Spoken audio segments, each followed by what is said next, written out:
السلام علیکم۔ آج انشاءاللہ ہم اپنی اگلی صورت پڑھیں گے جو ہے سورہ ہمزہ، جس کی پہلی آیت ہے وَيْلٌ لِكُلِّ هُمَزَةٍ لُمَزَةٍ، تیسویں سپارے کی صورت ہے۔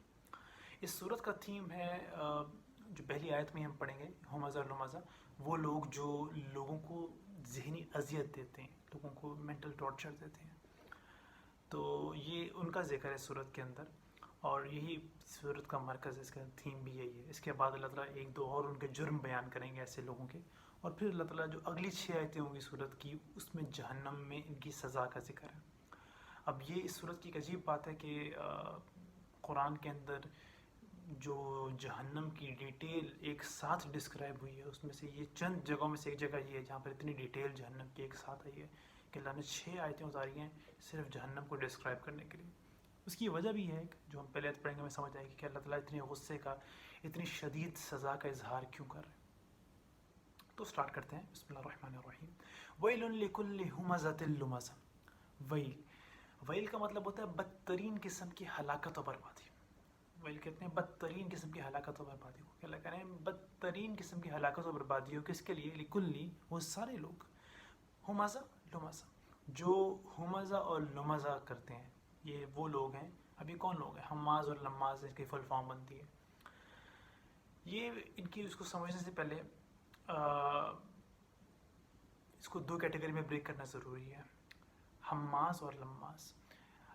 حماز وہ لوگ ہوتے ہیں بیسیکلی جو کسی کے منہ پہ کسی کا دل توڑتے ہیں، ایسی باتیں، ایسے تانے یا کسی کا مذاق اڑانا منہ پر، اور لماز وہ ہوتے ہیں جو پیٹھ پیچھے کرتے ہیں، غیبت، بیک بائٹنگ۔ لیکن اب سمجھنا ہے کہ حماز اور لماز کس طرح کے لوگ ہوتے ہیں، ان کا معمول کیا ہوتا ہے، اور یہ کس طرح سے لوگوں کو اذیت دیتے ہیں۔ دیکھیں، حمزہ اور لمزہ اس طرح کے لوگ ہوتے ہیں جو ان کا ٹارچر کرنے کا طریقہ کار 2-3 ہیں جو ہمیں قرآن میں ملتے بھی ہیں۔ ان میں سے ایک میں آپ کو قرآن سمجھاؤں گا جو قرآن سے ایگزامپل دے کر کس طرح ایکسپریشن سے، لیکن اس کو علماء نے ڈیٹیل میں سمجھایا ہے کہ اس میں کیا کیا کور ہوتا ہے۔ پہلا، کسی کو اپنی جسمانی طاقت سے شرمندہ کرنا۔ مثال کے طور پر اگر کوئی بہت چھوٹی ہائٹ کا ہے، ٹھیک ہے، اس کو، یا کوئی بہت پتلا ہے، بہت کمزور ہے، ٹھیک ہے، اس کو پکڑ کر اس طرح دبانا، اس کو آگے پیچھے کرنا، اس طرح سے اس کو ہیومیلیٹ کرنا، اس کو شرمندہ کرنا، یا اس کو احساس سے کمتری دلوانا، یہ ان کا ایک طریقہ کار ہے۔ تو ایک فزیکلی، تو 3 طریقوں سے، ایک فزیکلی، ایک زبان سے، اور ایک اشاروں سے، ان 3 طریقوں سے وہ دوسروں کو ذہنی اذیت دیتے ہیں۔ فزیکلی میں نے آپ کو سمجھا دیا کس طرح کہ اپنی جسمانی قوت کی بنیاد پر کسی طرح اس بندے کو شرمندہ کرنا، اس کو احساس دینا کہ تو بہت کمزور ہے، تو بہت چھوٹا ہے، یا تیری ہائٹ بڑی نہیں ہے، جو بھی کسی بھی قسم کا ہو سکتا ہے، وہ اس طرح کرنا، یہ ایک آتا ہے۔ دوسرا ہے زبان کے اعتبار سے، جو کہ ایک بہت بہت بہت طاقتور بار ہے۔ زبان کے حساب سے کس طرح کہ اس کے بے شمار طریقہ کار ہیں۔ کسی کا مذاق اڑانا، کسی کے بات کرنے کے طریقے کا مذاق اڑانا، کسی ادا کا مذاق اڑانا، کسی کے دکھنے کا مذاق اڑانا، کسی کے کچھ کام کرتے ہوئے کچھ ہو گیا اس چیز کو پوائنٹ آؤٹ کرنا، کسی کے عیب اسے بار بار یاد دلانا، کسی کو یہ بار بار احساس دلانا کہ وہ کسی کام کا نہیں ہے، یا وہ بہت زندگی میں پیچھے رہ گیا ہے، کسی بات پہ، کوئی ایسی بات پہ مذاق کرنا جس سے وہ سڑ جائے، یہ سب اس کے اندر شامل ہوتے ہیں۔ کہ کسی زبان کے طریقہ کار سے لوگوں کو ہنستے ہوئے، مذاق میں، تانے کے اندر، سیریسلی، ڈائریکٹلی یا انڈائریکٹلی، ایسے بھی ہوتا ہے کہ کبھی آپ کسی اور سے بات کر رہے ہوتے ہو اور تیسرا بندہ جو بیٹھا ہے اس کو تھرڈ پرسن کے اندر اس کو شرمندہ کرتے ہو، آپ ایک ایسا تانا مارتے ہو کہ آپ براہ راست بھی اس سے بات نہیں کر رہے، آپ بات کسی اور سے کر رہے ہو، لیکن آپ کی باتوں کے اندر ایک چھپا ہوتا ہے کہ بات تو اسی کی ہو رہی ہے، یا اسی کی طرف اشارہ ہو رہا ہے۔ اس قسم کے طریقہ کار سے کسی کو اذیت دینا، یہ کام ہے حماز لماز کا۔ دوسرا طریقہ کہ زبان سے، ٹھیک ہے۔ اور تیسرا طریقہ کار ان کا کیا ہے کسی انسان کو اذیت دینے کا؟ وہ ہے ایکسپریشن سے، کہ کوئی بندہ کوئی بات بتا رہا ہے تو بس اپنے ایکسپریشن سے اس کو یہ احساس دلانا کہ تیری بات کی کوئی ویلیو نہیں ہے، یا تو کچھ نہیں ہے، کسی بھی قسم سے ہو سکتا ہے، اپنے ایکسپریشن سے۔ اس کو قرآن نے بڑے خوبصورتی سے بتایا، ایکسپلین کیا ہے ایک اور جگہ پہ، کہ رسول وسلم کے ٹائم کے اندر رسول وسلم کے دشمنوں میں سے ایک بہت بڑا دشمن تھا ولید ابن مغیرہ، اور مطلب 3 بڑے دشمن جن کا قرآن میں ذکر بھی آیا ہے، جن کو قرآن نے ان کا اختتام بتایا، وہ تھے ابو جہل، ابو لہب اور ولید ابن مغیرہ۔ یہ 3 ہائی پروفائل لوگ تھے جنہوں نے رسول کو اپنے لیول پر بہت تنگ کیا، ٹھیک ہے۔ ان میں سے جو ولید ابن مغیرہ تھا نا، وہ ایک بہت بڑا شاعر تھا، اور اس کو انہوں نے قریش نے باقاعدہ یہ ٹاسک دیا تھا کہ تم نے اپنی شاعری سے، اپنی باتوں سے، اپنی زبان کی تیزی سے محمد کو ذہنی اذیت دینی ہے.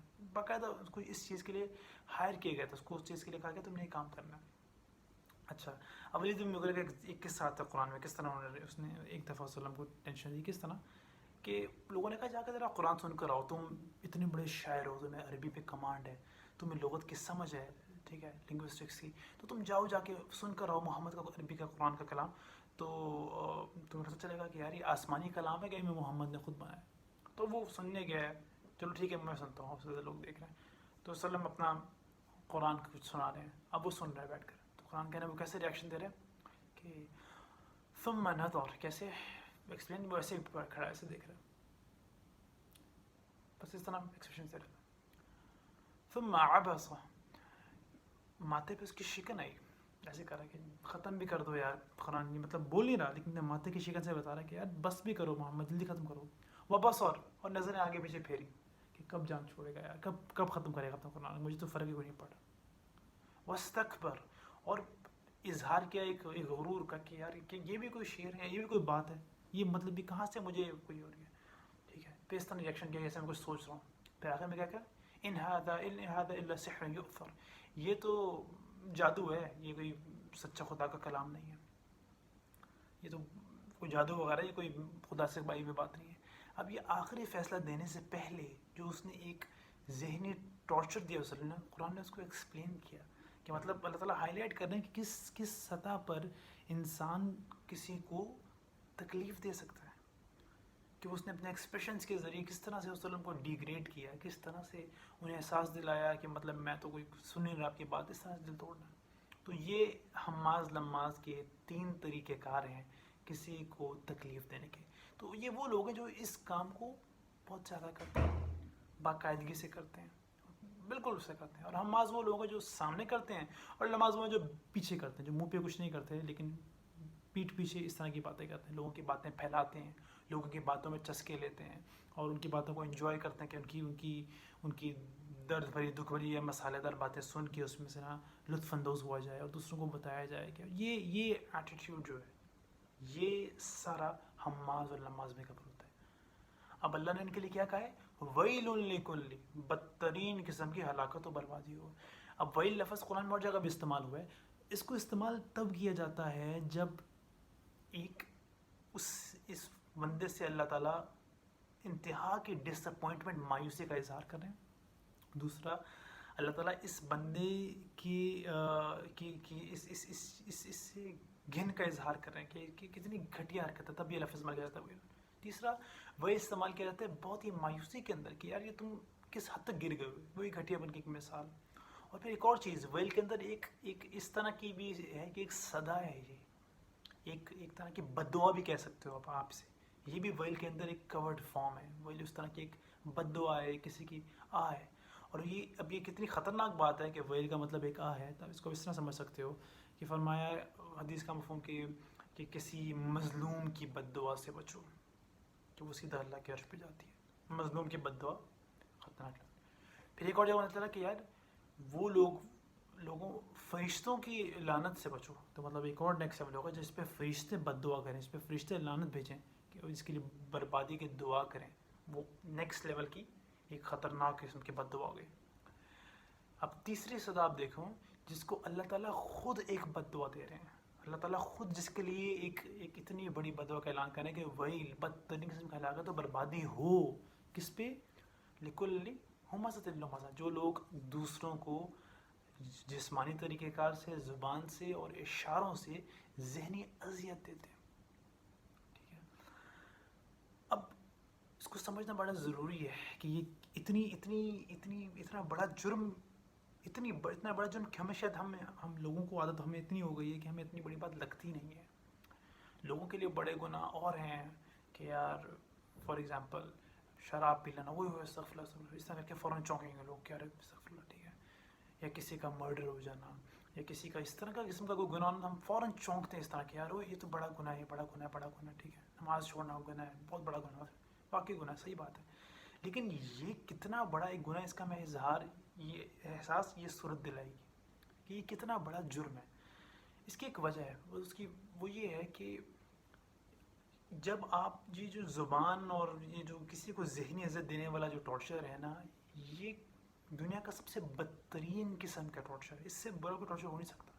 آپ کسی کو مار مار کے بھی اتنی تکلیف نہیں پہنچا سکتے جتنا آپ اسے اپنے ایک بول سے پہنچا سکتے ہو، جو اسے اندر سے بالکل توڑ کر رکھ دے گا، اس کی زندگی کو بالکل اپ سائڈ ڈاؤن کر دے گا، اس کی راتوں کی نیند کو بالکل حرام کر دے گا۔ اور اس کی ایک پرائمری مثال یہ ہے کہ حضرت صلی اللہ علیہ وسلم کے پاس دو لوگ آئے اسلام قبول کرنے کے لیے، جب سارے اسلام قبول کرنے آ رہے تھے ایک فیز کے اندر، اور آپ صلی اللہ علیہ وسلم بس بیعت کرنے کے لیے آ رہے تھے، تو دو ایسے لوگ آئے جن کو صلی اللہ علیہ وسلم نے انیشلی ملنے سے انکار کر دیا۔ آپ نے فرمایا، اور وہ دو کون تھے؟ ایک ابو سفیان تھے اور ایک عبداللہ ابن امیہ تھے، اور دونوں آپ کے رشتہ دار لگتے تھے، ایک چاچے کا بیٹا تھا اور ایک میرے خیال سے اپنی پھپھو کے بیٹے تھے، تو مطلب رشتہ دار لگتے تھے، ٹھیک ہے۔ وہ آ رہے ہیں اسلام قبول کرنے ہیں، تو جب آپ صلی اللہ آپ نے فرمایا کہ مجھے ان کے اسلام کی ضرورت نہیں ہے، میں ان کی بات نہیں کروں گا، مطلب میں ان کو ایکسیپٹ نہیں کروں گا، اسلام قبول ٹھیک ہے لیکن میں ان کو ایسے گریٹ نہیں کروں گا۔ صلی اللہ علیہ وسلم جن کو کہا ہے رحمت للعالمین، اور جنہوں نے اتنے بڑے بڑے غم سہے ہیں، اور آپ سے ایک دفعہ حضرت عائشہ نے پوچھا کہ آپ کے لیے سب سے مشکل لمحہ کون سا تھا، سب سے بڑا آزمائش کا لمحہ کیا تھا، تو آپ نے فرمایا طائف کی رات، طائف کا منظر، جب اتنے پتھر پڑے تھے اور جب میں بالکل اکیلا تھا اور میں نیا نیا اپنی اسٹرگل کے اندر تھا اور میرے ساتھ کوئی تھا بھی نہیں، اور میں ایک انجان بستی میں چلا گیا تھا، اور انہوں نے میرا 3 دن تک میرے پیغام کو ٹھکرایا تھا، اور میں مطلب اتنا ٹوٹا ہوا تھا، اور جب میں وہاں سے آ رہا تھا پھر جو انہوں نے میرے ساتھ کیا وہ بہت مشکل لمحہ تھا، فزیکل ٹارچر۔ لیکن طائف والے بھی جب اسلام قبول کرنا ہے تو آپ نے آگے بڑھ کر استقبال کیا، آگے بڑھ کر استقبال کیا، کیونکہ آپ رحمت للعالمین تھے۔ یہ دو بندے جب آئے تو انیشلی آپ کا ریئیکشن یہ تھا کہ ان سے میں نہیں مل سکتا، کیوں؟ کیونکہ یہ کیا کرتے تھے، ان میں سے ایک وسلم کے خلاف شاعری لکھتے تھے اور باتوں سے ان کو ذہنی اذیت دینا، ان کا مذاق اڑانا، اس طرح مطلب ان کو ذہنی اذیت دینا باتوں سے۔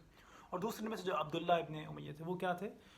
وہ یہ بندہ ہے جو کہتا تھا کہ مکہ کے اندر، کہ اے محمد تو کسی طرح آسمان پر چلے جا اور ایک پیپر پہ فرشتوں سے لکھوا لے کہ تو اللہ کا رسول ہے، اور اس پہ اللہ تعالیٰ کی سٹیمپ بھی کرا لے، اور اس پیپر کو بھی تو آسمان سے نیچے میرے پاس لے آ، میں تب بھی تجھے اللہ کا رسول نہیں مانوں گا، میں تب بھی تیری نہیں مانوں گا۔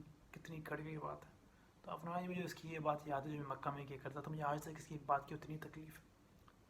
پھر آپ کی زوجہ بیٹھی تھی اور آپ نے فرمایا رسول اللہ دوبارہ نظر ثانی کریں، تو آپ نے پھر دوبارہ درگزر کا معاملہ کیا اور قبول کر لیا۔ لیکن آپ اندازہ لگائیں فرسٹ پوزیشن کے اندر آپ کا سٹینس یہ تھا کہ یار نہیں، انہوں نے بہت تکلیف دی ہے۔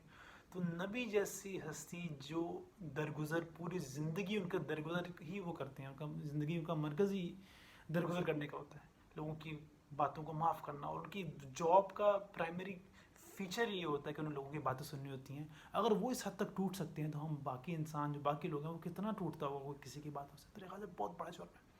تو ویل لکل ہمزۃ لمزہ، بدترین قسم کی ہلاکت و بربادی ان لوگوں پہ جو اس طرح کے لوگوں کو ٹینشن دیتے ہیں۔ اگلے الذی جمع مالا وعددہ، اور وہ لوگ جو مال کو جمع کرنے میں لگے ہوئے ہیں وداؤٹ اینی ریئلائزیشن یا احساس کہ جو باقی طبقہ ہے ان کا کیا حال ہے، ان کو پرواہ نہیں۔ الذی جمع مال، وہ کہتے ہیں بس ہم نے اپنے پیسے اکٹھے کرنے، اپنا نہیں کرنا ہے، وعددہ، اور بیٹھ کے گنتے رہتے ہیں۔ تو اللہ یہ ان لوگوں کو بھی اشارہ کر رہے ہیں جو بغیر صحیح غلط کا خیال کرے مال کو اکٹھا کرتے ہیں۔ دوسرا یہ بالکل بھی، ایک تو حرام حلال مال ہے، دوسرا ہوتا ہے ایک ایتھیکل فائنانس، کہ آپ اس طرح سے کوئی کاروبار کرو یا کام کرو کہ آپ یہ بھی لحاظ کرو کہ یار جو دوسری پارٹی ہے، جو میرے ارد گرد کے لوگ ہیں، وہ کتنا سفر کر رہے ہیں، وہ کتنا پس رہے ہیں۔ ایک تو ہے کہ یار مجھے مل رہا ہے، میں خوش ہوں، میرا سیٹ اپ اچھا ہے، میرے بچے صحیح ہیں، بس ٹھیک ہے، اب باقی کوئی پستا رہے میرا کوئی صحیح نہیں۔ ایک تو یہ ایٹیٹیوڈ ہے جس کو قرآن کہہ رہا ہے۔ ایک ہوتا ہے کہ یار میں اپنا فائدہ کروں، میں اپنی چیزیں سیٹ اپ کروں، لیکن میں ساتھ یہ بھی کوشش کروں کہ یار اگر چلتے چلتے ساتھ کسی اور کا فائدہ ہو سکتا ہے، اگر میرے کسی ایسے کاروباری کام سے یا کوئی بھی میری پیسے کمانے کے طریقہ کار میں ایسے کر سکتا ہوں کہ میرا اپنا کام بھی بن رہا ہے، اور میں اگر تھوڑا سا اپنا کام کم کر لوں تو دوسرے کا بھی خیال ہو جائے گا۔ میرا تو بیسک کے ابو معاملہ چل رہا ہے، اس بندے کے کم از کم بیسک تک معاملہ چل جائیں گے، وہ بنیادی ضرورت تک پہنچ جائے گا۔ اس قسم کا احساس یا درد فکر لوگوں کے لیے کہ یار اگر میرے پاس اتنا ہے، میرا پڑوسی، میرا رشتہ دار یا میرا جاننے والا وہ اتنا اسٹرگل کر رہا ہے کیوں نہ میں اس کی تھوڑی مدد کر لوں. یہ ایک احساس یہ اسلام پروموٹ کرتا ہے. اسلام کا کانسیپٹ یہ ہے کہ آپ اپنے مال کو لے کر خود غرض ہونا اسلام ہائیلی ڈسکریج کرتا ہے. خود غرضی اسلام کہتا ہے کہ آپ سوسائٹی کے پوائنٹ آف ویو سے سوچو. اس لیے اسلام کا کانسیپٹ یہ ہے کہ آپ پودے لگاؤ، کہ اس طرح کے کام کرو کہ آپ کے جانے کے بعد بھی لوگ فائدہ اٹھائیں. تو اس طرح کے اللہ جمع مالا وعددا. اور یہ لوگ وہ بندہ جو مال کو اکٹھا کرتا ہے بغیر کسی کی پرواہ کرنے، اور وعددا اور بیٹھ کر گنتا رہتا ہے. گنتے رہنے کا مطلب اشارہ یہ ہے کہ وہ اس میں بالکل کھویا ہوا ہے، اس کو پرواہ کوئی نہیں اور کسی اور چیز کی. ایحسب ان مالہ اخلدا. اور یہ گمان کرتا ہے کہ اس کا جو مال ہے وہ اخلدا، وہ اس کو ہمیشہ کی زندگی دے دے گا. اللہ اکبر. اللہ اس کی سائیکی کا لگ رکھتا ہے کہ یہ اتنا انگلف ہو جاتا ہے ان چیزوں کے اندر. اس کو لگتا ہے اس کا مال اس کو ایک تو ہر چیز سے نجات دے دے گا. اس میں دو چیزیں باتیں کہہ چکی ہوئی. ایک تو ہے نا ہمیشہ کی زندگی دے دے گا، مطلب کہ یہ بھول جاتا ہے کہ اس نے مرنا ہے. ایک تو پہلی چیز ہے. دوسرا لے کہہ رہے ہیں کہ یہ سوچتا ہے کہ اس کا مال اسے ہر قسم کے کانسیکوینس سے بچا سکتا ہے. کیونکہ یہ پہلے تین آیتیں ایک طرح سے آپس میں کنیکٹ ہو رہی ہیں کہ یہ وہ لوگ ہیں جو بندہ کسی کا مذاق اڑا رہا ہے وہ بھی بے خوف ہو کے اڑا رہا ہے نا. وہ سوچ رہا ہے کہ یار کچھ مطلب کیا کسی کو کوئی جواب دینا. وہ اسے احساس ہی نہیں ہے. زبان سے وہ یہ نہیں کہے گا، لیکن اس کے جو حرکت ہے، جو وہ کام کر رہا ہے، وہ ایک اشارہ ہے کہ اس نے پرواہ نہیں کسی چیز کی. والذی جمع مالا وعددا. جو مال میں بھی اس طرح لگا وہ بھی اس طرح کا ایٹیٹیوڈ کر رہا ہے کہ یار مجھے کوئی پرواہ نہیں ہے. ایحسب ان مالہ اخلدا. اللہ کہنا یہ وجہ یہ ہے کہ اسے یہ سوچ رہا ہے کہ اس کا مال، اس کی باڈی لینگویج مطلب ہمیشہ کی زندگی اسے مل گئی ہے، یہ ہر کانسیکوینس سے بچ جائے گا. اگر اس کے پاس پیسہ ہے تو ہر قسم کی چیز سے یہ بچ جائے گا. تو یہ اللہ پہلی تین آیتوں میں لوگوں کو کرٹیسائز کر رہے ہیں، ان کے عیبوں کا اظہار کر رہے ہیں کہ کس قسم کے عیب ہیں. پرائمری یہ ہے کہ لوگوں کو ذہنی عزت دیتے. اب اگلی آیت، اگلی 6 آیتوں کا آغاز تو جب اللہ اپنی سزا کا اعلان کر رہے ہیں. کلا لینبذن فی الحطمہ. ہرگز نہیں. لینبذن، ہم یقیناً فار شور ان کو پھینکیں گے. نبذہ کہتے ہیں پھینکنے کو، لیکن ایسے نہیں پھینکنا کوئی چیز. نبذہ کہتے ہیں کسی چیز کو بہت تذلیل سے پھینکنا. ایک ہوتا ہے آپ چیز کو ایسے رکھتے ہو، ایک ہوتا ہے ایسے. نبذہ کا مطلب ہوتا ہے ایسے پھینکنے کسی چیز کو جیسے کوئی حیثیت نہیں ہو. تو کلا لینبذن فی الحطمہ، ہم ان کو پھینکیں گے حطمہ کے اندر. ایک بڑی گہری بات. حطمہ کو بتاتا ہوں کیا ہے. جہنم ہی ہے، اس کو اللہ الگ طرح سے ڈسکرائب کر رہے ہیں. لیکن حماز اور لماز، حمزہ کا مطلب ہوتا ہے جو حمزہ کا جو مطلب ہے نا، ایک بنیادی مطلب اس کا ہوتا ہے کہ کسی چیز کو توڑنا. تو حماز وہ لوگ ہوتے ہیں جو لوگوں کی سیلف اسٹیم، ان کا کانفیڈنس اور جو ان کا احساس ہوتا ہے، جو ان کی اپنے بارے میں ایک عزت نفس ہوتی ہے، اس کو توڑتے ہیں. حمزہ کا جو لٹرل مطلب وہ یہ ہے، توڑتے ہیں اس کو. ٹھیک ہے. اور ایک حمزہ مطلب استعمال ہوتا ہے جب کسی چیز کو پوک کیا جاتا ہے، چبھایا جاتا ہے، تو اس کو بھی کہا استعمال ہوتا ہے. بولے کہ کلا لینبذن فی الحطمہ، ہم یقیناً انہیں حطمہ میں پھینکیں گے. حطمہ کیا ہے؟ حطمہ جہنم کو ڈسکرائب کر رہے ہیں. لیکن حطمہ وہ جگہ ہوتی ہے جہاں پر آپ کی باڈی کو کرش کیا جائے، توڑا جائے. اللہ اکبر. اب ذرا اس کا کنیکشن دیکھیں. اللہ پہلے ان کا جرم بتا رہے ہیں کہ وہ لوگوں کی عزت نفس کو توڑتے ہیں، ان کے کانفیڈنس سیلف اسٹیم کو توڑتے ہیں. اللہ کہنا آپ وہ میں ان کی سزا کا سلسلہ سناتا ہوں. ان کو میں پھینکوں گا بھی اس جگہ پہ جو ان کو توڑے گی، جو ان کے جسم کو بالکل چکنا چور کرے گی. کلا لینبذن فی الحطمہ، حطمہ میں پھینکوں گا، وہ جگہ جہاں پہ ان کو توڑا جائے گا. اگلی آیت، وما ادراک ما الحطمہ، اور تم جانو ہی کیا حطمہ کیا ہے. جب سننے والا ہے بندہ تو کہتا ہے حطمہ ٹھیک ہے کیا ہے، لیکن میں بتاتا ہوں تمہیں تو اندازہ ہی نہیں ہے کہ حطمہ ہے کیا. وما ادراک ما الحطمہ، تمہیں پتہ ہے کیا حطمہ کیا جگہ ہے. اب اللہ کو اس کو ایکسپلین کر رہے ہیں. نار اللہ الموقدہ، یہ وہ جگہ ہے جہاں پر نار اللہ کی آگ، الموقدہ جلا دی گئی ہے. اب یہاں پر ایک بات، نار آگ کو کہتے ہیں، نار اللہ کی آگ. یہ اللہ کی آگ کہنے کا مقصد کیا ہے؟ ہم نے اور جگہ بھی صورت میں پڑھا تھا کہ اللہ تعالیٰ کا یہ انداز ہوتا ہے بتانے کا کہ مثال کے طور پر اذا جاء نصر اللہ والفتح، نصر کہتے ہیں مدد کو. مدد میں آپ کی کر سکتا ہوں، آپ میری کر سکتے ہو، کوئی کسی کی کر سکتا ہے. لیکن جب میں کہتا ہوں نا نصر اللہ کی مدد، تو اس کا مطلب ہوتا ہے کہ یہ ایک ایسی مدد ہے جس کا کوئی متبادل نہیں ہے، جس کا کوئی میل نہیں ہے، جو کمپیریزن میں آ ہی نہیں سکتی. ٹھیک ہے. اسی طرح نار، آگ میں بھی لگا سکتا ہوں، آپ بھی لگا سکتے ہو. جتنی لکڑی ڈالو گے اتنی بڑی آگ بن جائے گی، جتنا فیول ڈالو گے اتنی بڑی آگ بن جائے گی. اللہ کہہ رہے ہیں نار اللہ، یہ اللہ کی آگ ہے. کہنے کا مقصد کہ اس آگ کا تمہاری دنیا کی کسی آگ سے کوئی مقابلہ نہیں ہے، کیونکہ یہ آگ لکڑیوں سے لگی ہوئی آگ نہیں ہے، فیول پیٹرول سے لگی ہوئی آگ نہیں ہے، یہ براہ راست اللہ کی ذات کی خود لگائی ہوئی آگ ہے، نار اللہ الموقدہ، جلا دی گئی ہے، کبھی بجھے گی نہیں اب. استغفر اللہ تو بولنا. التی تطلع علی الافئدہ، اور وہ التی وہی آگ، تطلع جو لوگوں کے، جو لوگ وہاں پہ عذاب میں جائیں گے ان کے جسم سے نیچے سے اوپر آ رہی ہے آگ، اور آہستہ آہستہ سے آ رہی ہے. طلع کہتے ہیں رائز کرنے کو، جب سن رائز کرتا ہے طلع. تب طلع کا مطلب ہوتا ہے جیسے کوئی پہاڑ چڑھتا ہے. پہاڑ چڑھنے میں فرق کیا ہے کہ بندہ آہستہ آہستہ چڑھتا ہے، ایک قدم دو قدم، تو ایک آہستہ سے جانے والا پروسیس ہے. تو اللہ کہنا التی تطلع، یہ آگ ایک دم سے نہیں اس کے اوپر تک آنے والی، نہیں نہیں نہیں، یہ جب جلانا شروع ہوگی تو آہستہ آہستہ ایک ایک نس کو جلائے گی. تھوڑا اوپر جائے گی، پھر تھوڑا نیچے جائے گی، تھوڑا اوپر جائے گی، پھر نیچے جائے گی. یوں آہستہ آہستہ کرتے کرتے تمہارے وجود کو جلائے گی کہ ایک ایک تمہاری نس اس میں اس کا شکار ہو. جس طرح تم لوگوں کی ایک ایک نس کو ذہنی اذیت سے ڈیمیج کرتے تھے، اسی طرح ہم اس طرح کی تمہیں سزا دیں گے کہ تطلع علی الافئدہ، کہاں تک؟ تمہارے دل تک پہنچے گی، تمہارے دل تک کو جلائے گی. لیکن اب جب دل کو جلائیں گے تو دنیا کا کانسیپٹ تو یہ ہے کہ جب دل ختم تو بندہ مر جاتا ہے. لیکن اللہ فرماتا ہے قرآن میں ایک اور جگہ کہ میں ایسا عذاب دوں گا لا یموت فیہا ولا یحیا، نہ تو اس عذاب میں مر پائے گا نہ تو اس عذاب میں جی پائے گا. استغفر اللہ واتوب الیہ. تو التی تطلع علی الافئدہ، اور وہ یہ آگ جو آہستہ آہستہ اوپر آئے گی اور دل تک کو جلائے گی، بندے کو جلائے گی. انہا علیہم مؤصدہ، اور اس جگہ یہ ایسی جگہ ہے کہ اس میں انہیں رکھا جائے گا ایک بند کمرے کی طرح ہے، مؤصدہ. لیکن مؤصدہ کہتے ہیں کہ ایسے بند کمرے کو جس کے ٹاپ پر نا ایک چھوٹا سا دروازہ بھی ہوگا. تو مؤصدہ ایک بند جگہ پر ہوگا دروازہ، لیکن بند ہوگا اس کو دروازہ نہیں ہوگا، لیکن اوپر چھوٹا سا ایک دروازہ دکھایا جائے گا. اب وہ کیوں ہوگا؟